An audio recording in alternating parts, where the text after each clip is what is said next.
Ito rin ang nangyari kay Juan Bautista. Tinawag siya habang nasa sinapupunan pa lamang ni Santa Elizabeth.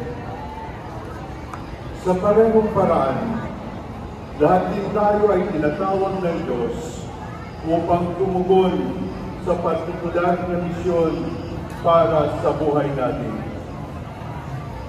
Ang tunay na pamayanang nagbibigay pag-asa ay hindi binubuo ng mga taong abala lamang sa sariling interes, kundi ng mga taong nakikinig sa tawag ng Diyos at handang maglingkod.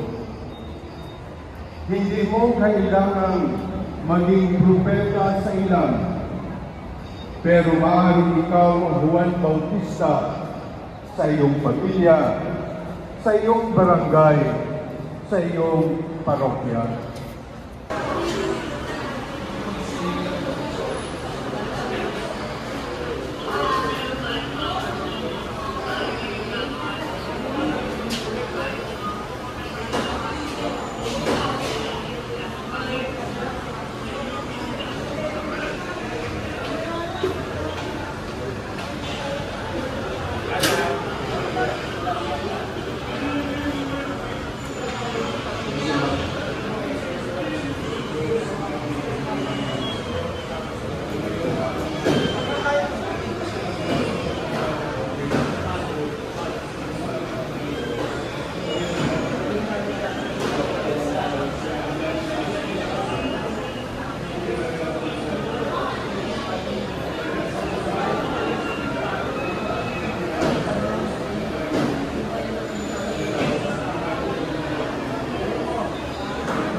Pahayag ng mensahe ng kaligtasan hanggang sa dulo ng mundo. Manalangin tayo sa Panginoon. Panginoon, dinggin mo ang aming panalangin. Ang mga pinuno ng mga bansa naway maging kasangkapan ng katotohanan at katarungan at akayin ang kanilang mamamayan sa daan ng kapayapaan. Manalangin tayo sa Panginoon. Panginoon, dinggin mo ang aming panalangin. Paano naman marating kung saan tayo inakakal ng ating pananampalataya? Sa likas ang malaking aming. Manalangin tayo sa Panginoon.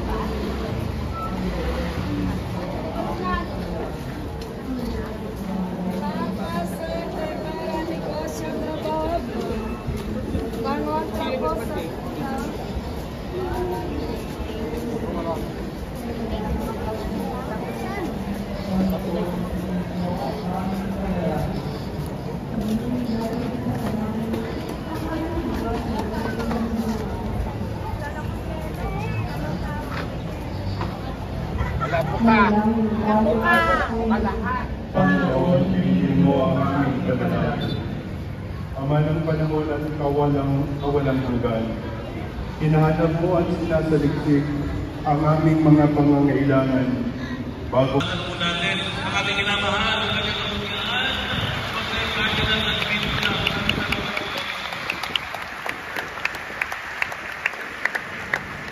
nag-aalam po ng mga kapalian natin dito sa Quiapo, kahit rin pasalamatan ng ating mga kapatid na pare na narito sa ating harapan. Maraming salamat po. Maraming po sa kanila ang nalakatan natin.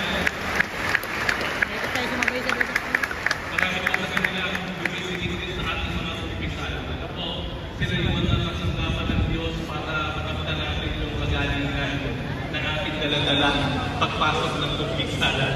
Maraming salamat at ang ating mga iba natin kapatid sa Vicario, sa Archdiocese, at kung saan-saan pa. Maraming salamat po mga fathers. Thank you po sa inyo. At of course, sa ating maraming mga samahan ng organisasyon, hindi ko po kaya isa-isahin. Una, hindi po kaya na nating memory. Kunti na lang po ang memory card po sa ating ibutan. At napakatating po talaga nila po sa ating oras. Pero nakikita niyo po sila sa Ama, at Anak, at Espiritu Santo. Amen.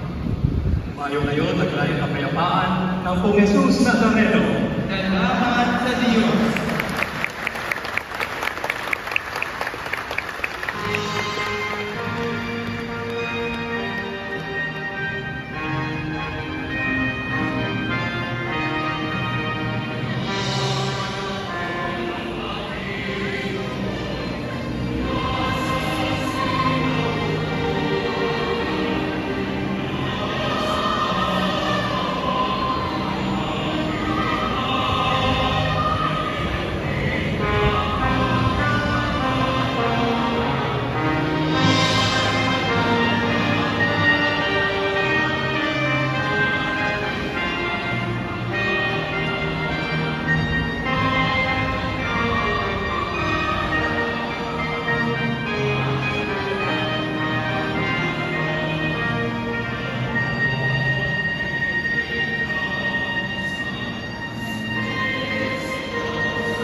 Ang ganda na sana, tabi nilang eh.